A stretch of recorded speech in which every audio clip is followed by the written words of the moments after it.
Some monsters don't emerge in the dark of night. They hide in a quiet room, behind the childish smile of a young girl. At 15 years old, Alyssa Bustamante was a teenager wrapped not only in the darkness of her black nail polish, but in the gloom of her dark thoughts. On the day of a murder, she wrote something in her diary.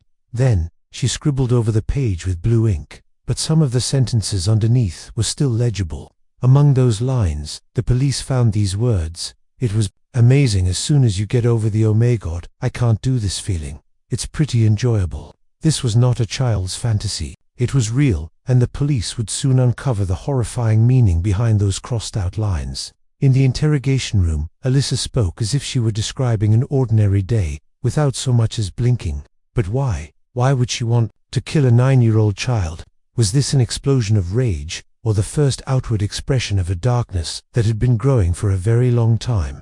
This file is not just about the murder of a child. It is a glimpse into the terrifying frontiers of the human mind. Now, let us open this disturbing story together and see, step by step, what happened. When Alyssa Bustamante was born in January 1994, she entered the complex and unstable world of two people who had not yet figured out life themselves.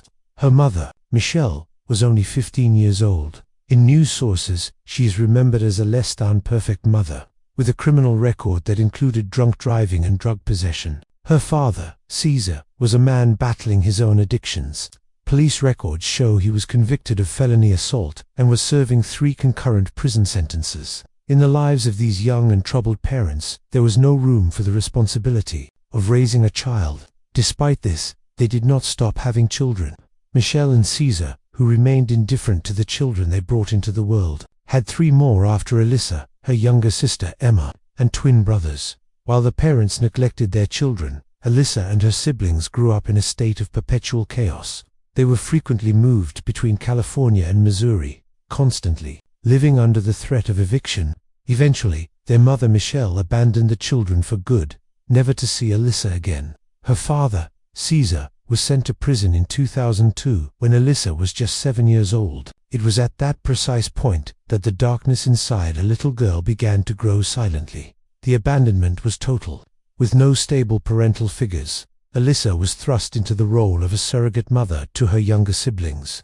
This phenomenon, known as parentification, forced a child to take on adult responsibilities, robbing her of her own childhood and creating immense psychological pressure. She had to care for them, protect them, and navigate a world of instability that no child should have to face alone. This early burden, combined with the inherited trauma of her parents' lives, created a deep well of resentment and a fractured sense of self. The world had taught her that love was conditional and that abandonment was inevitable. Around the age of 8, her maternal grandparents, Karen and Gary Brooke, stepped in.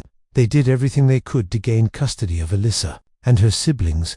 Hoping to build a new life for them, they moved to St. Martin's, a small town in Missouri. With a population of less than 1,000, it was a place that appeared quiet, orderly, and safe. But this town could not save Alyssa. Her grandmother, with her devout Mormon faith, imposed strict rules on the children: church every Sunday, regular school discipline, and household chores. It was a desperate attempt to impose order on lives that had only known chaos. However, Alyssa never fit into this mold. While her siblings, especially her younger sister Emma and the twin brothers, adapted relatively well to the new environment, Alyssa was different. She was withdrawn, pessimistic, and unable to connect. Her inheritance of chaos was too profound, and the structured religious life offered by her grandparents felt alien and suffocating. The seeds of rebellion and a much darker identity were already taking root. In the quiet, conservative world of St. Martin's, Missouri, Alyssa Bustamante stood out as an icon of teenage angst. As her siblings found a semblance of normalcy, Alyssa retreated further into herself, constructing an identity that was both a shield and a cry for help. She painted her nails black, styled her hair to one side with long bangs covering her eyes, and draped herself in dark clothing and heavy makeup. She adopted the emo style, a subculture popular in the mid-2000s known for its association with emotional expression, sensitivity, and often, a fascination with melancholy and darkness. To outsiders, she was just a dark-clad, introverted teenager. but inside, a much greater darkness was brewing. This emo persona was more than a fashion statement. It was the external manifestation of her internal turmoil. The strict Mormon lifestyle of her grandparents was a world away from the chaos she had known, and she could not reconcile the two.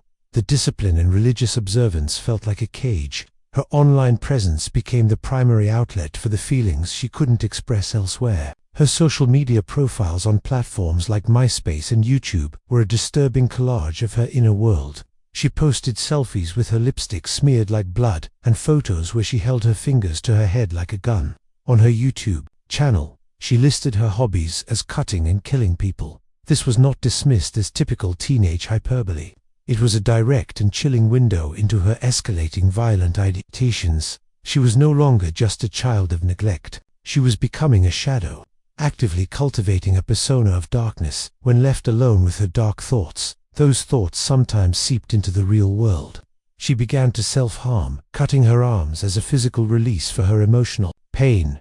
Her mood swings were severe and unpredictable, creating tension within the home. Her grandparents, while well-intentioned, were ill-equipped to handle the depth of her psychological distress. They saw a rebellious teenager, not a deeply traumatized child on the verge of a dangerous psychological break.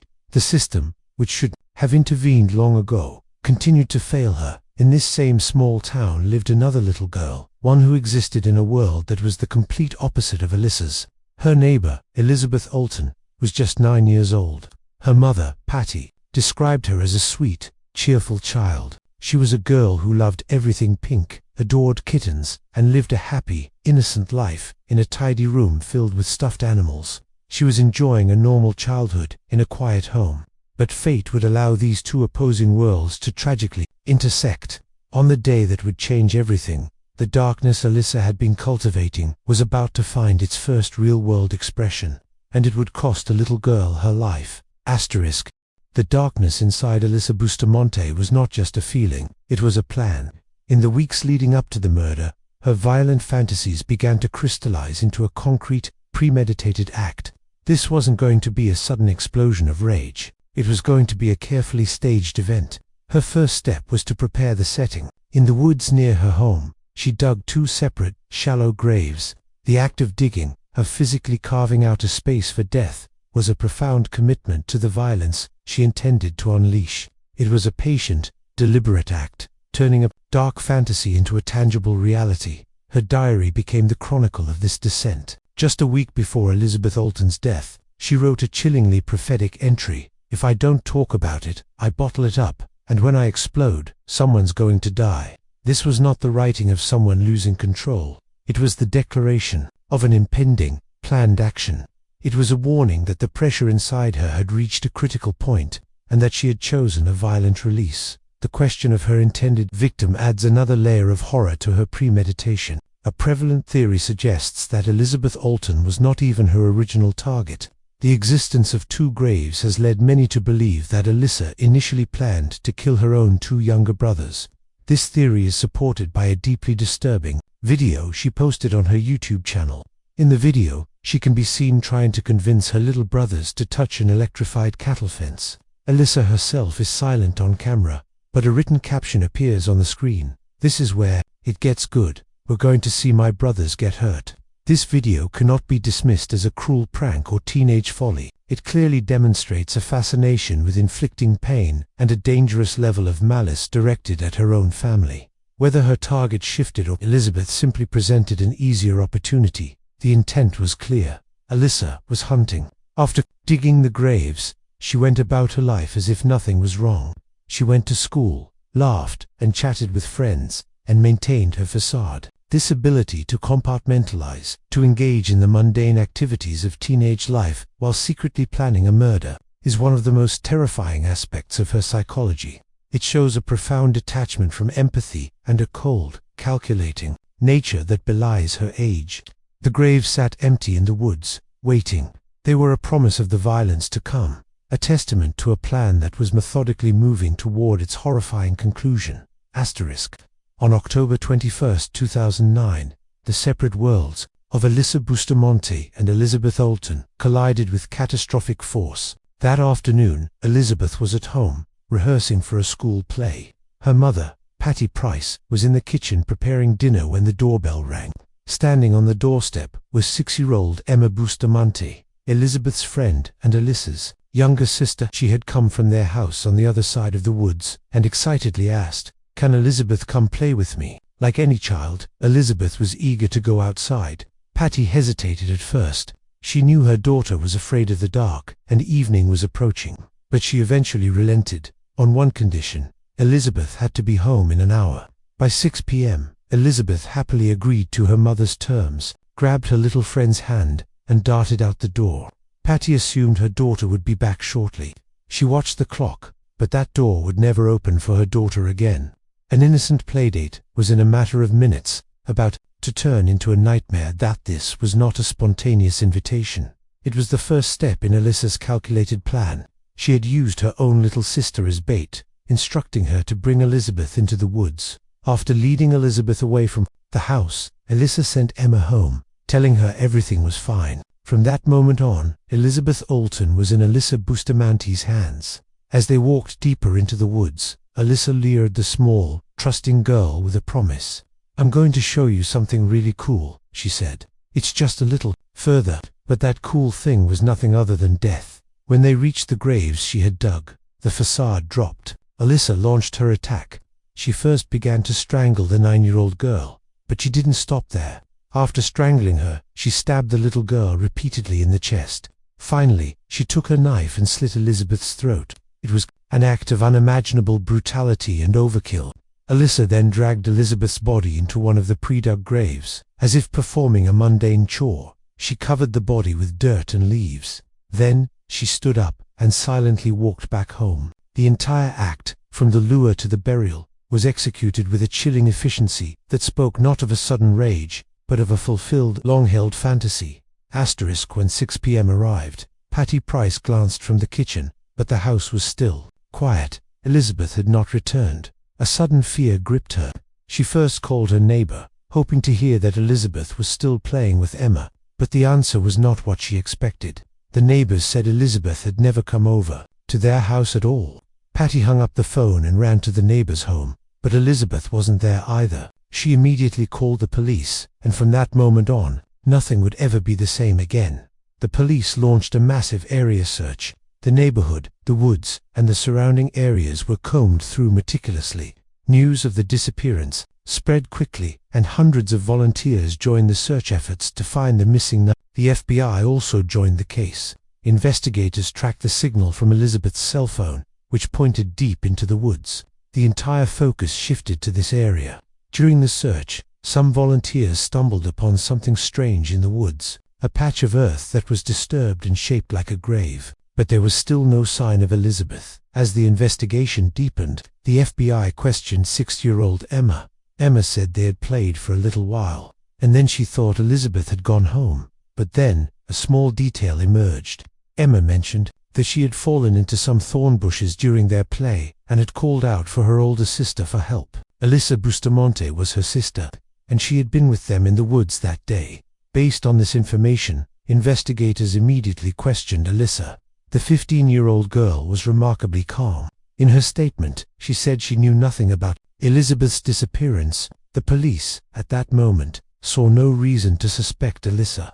She acted as if everything were normal. However, this situation would soon take a dramatic turn.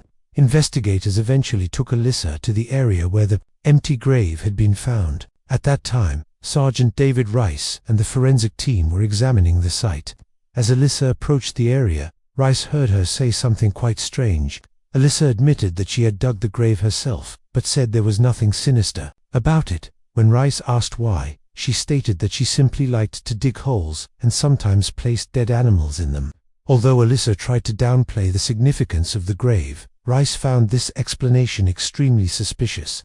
The calm, detached teenager was now the primary focus of a murder investigation. Alyssa Bustamante's confession was a major breakthrough, but it also plunged the case into a complex legal quagmire.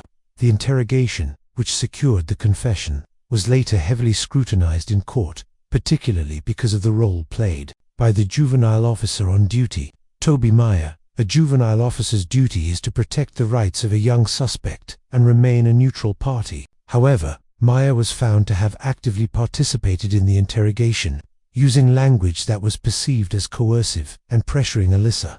This behavior would become a serious point of contention in court. Alyssa's defense attorneys filed a motion to have her confession suppressed, arguing that it was not given voluntarily and was obtained in violation of her legal rights. The court, after reviewing the interrogation tapes and procedures, agreed. The judge ruled that Alyssa's statement was made under duress and without proper legal safeguards, rendering the confession inadmissible as evidence.